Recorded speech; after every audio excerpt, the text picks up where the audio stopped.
আসসালামু আলাইকুম বন্ধুরা, স্বাগত সেরিনের চ্যানেলে। আজকে দেখুন খুব সুন্দর একটা রেসিপি নিয়ে চলে এসেছি, পাঁচমেশালি মাছ। এই পাঁচমেশালি মাছটা কিভাবে রান্না করা যায় সেটা আপনাদেরকে সহজ পদ্ধতিতে দেখাবো। আর এই পাঁচমেশালি মাছের স্বাদ কিন্তু আলাদা একটা স্বাদ, খুব ভালো লাগে খেতে, খুব ভালো লাগে। সবার প্রথমে কড়াইতে পেঁয়াজ লাল করে আমি ভেজে নেব। খুব বেশি লাল করে ভাজবো না, একটু কাঁচা রাখবো। আর এই রান্নাটা কিন্তু মুখে লেগে থাকার মতন। আর একটু আমি কাঁচা লঙ্কা মানে কেটে দিয়ে দিয়েছিলাম। এখন আমি পেঁয়াজটা লাল করে ভাজার পর্যন্ত অপেক্ষা করব। মানে খুব ভাজবো না, একটু কাঁচা কাঁচা থাকবে, সেইভাবে আমি এই রান্নাটা করব। যেহেতু কাঁচা মাছের ঝোল করব, তো কিভাবে। আর একটু রসুন থেতো করে দিয়েছি, খুব সামান্য 4-5 কোয়া রসুন দিয়েছি। আর এবারে আমার পেঁয়াজটা মোটামুটি ভাজা হয়ে গেছে। এবার দেখেছেন আমার পাঁচমেশালি মাছ, চিংড়ি মাছ আছে, পাকাল মাছ আছে, বেলে মাছ আছে, আর ট্যাংরা মাছ আছে। এই সমস্ত মাছগুলো দিয়ে আমি আজকে মাছের ঝোলটা বানাবো। তা এই ঝোলটা কিন্তু খেতে খুব দারুণ লাগবে, ভালো লাগবে।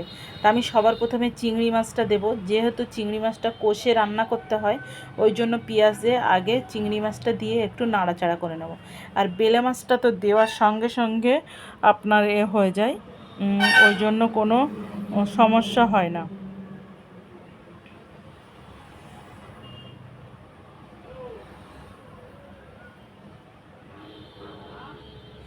এখন আমি চিংড়ি মাছটা ভাজতে থাকবো যত সময় না চিংড়ি মাছের কালারটা পাল্টে যাবে। পেঁয়াজটা আমার কাঁচাই আছে, হাফ কাঁচা আছে। আমার চিংড়ি মাছটা ভাজা পর্যন্ত মানে আমি এখন ভাজতে থাকবো, চিংড়ি মাছের গন্ধটা চলে যাওয়া পর্যন্ত। চিংড়ি মাছের একটা গন্ধ থাকে, কাঁচা চিংড়ি মাছ জাল দিলে কেমন, ওটাও কিন্তু কোনো সমস্যা নেই। তা আমি চিংড়ি মাছটা আগে দিয়ে দিয়েছিলাম। এবার আমি লবণ, হলুদ আর একটু গোটা জিরে দিয়ে দিয়েছি। জিরেটা কিন্তু হালকা করে ভেজে নিতে পারেন, ভেজে গুঁড়ো জিরেটা দিলে বেশি স্বাদ নিয়ে আসে। তা আমি একটু গোটা জিরে দিয়ে দিয়েছিলাম ফ্লেভারের জন্য। আপনারা এটাও চাইতে পারেন, তো সব থেকে ভালো হয় জিরেটা যদি ভাজা করে দেন। আমি খুব তাড়াতাড়ির জন্য, ওই জন্য আমি এইভাবে দিয়েছিলাম। আপনারা চাইলে একটু লাল করে ভেজে দিতে পারেন। আমি ওই চিংড়ি মাছটা কষানো হয়ে গেছে, এবার পাঁকাল মাছ আর ট্যাংরা মাছটা দিয়ে দিয়েছি। পাঁকাল মাছ ট্যাংরা মাছটা দিয়ে আমি আরও 2 মিনিট নাড়াচাড়া করব। মানে পাকাল মাছ, চিংড়ি মাছ, ট্যাংরা মাছও কিন্তু খুব শক্ত ধরনের একটা মাছ।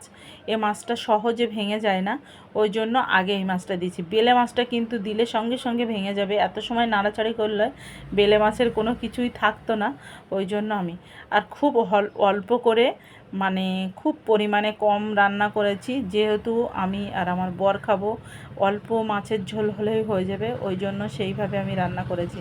আর দেখেন ঝোলটা দেওয়ার পরে ফুটে উঠেছে, ফুটে ওঠার পরে আমি একটা বেগুন দিয়ে দিয়েছি।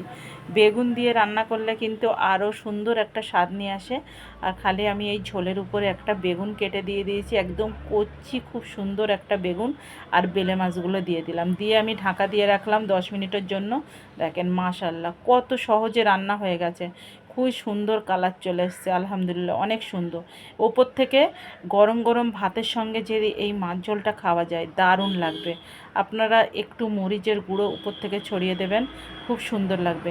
আল্লাহ হাফেজ, ভালো থাকবেন সবাই, টাটা। দোয়া করবেন আমার জন্য। এত দারুণ হয়েছে, এইভাবে একবার হলেও মাছ ঝোল খেয়ে দেখবেন, এরম বেগুনের তরকারি দিয়ে দারুণ হবে আপনাদের।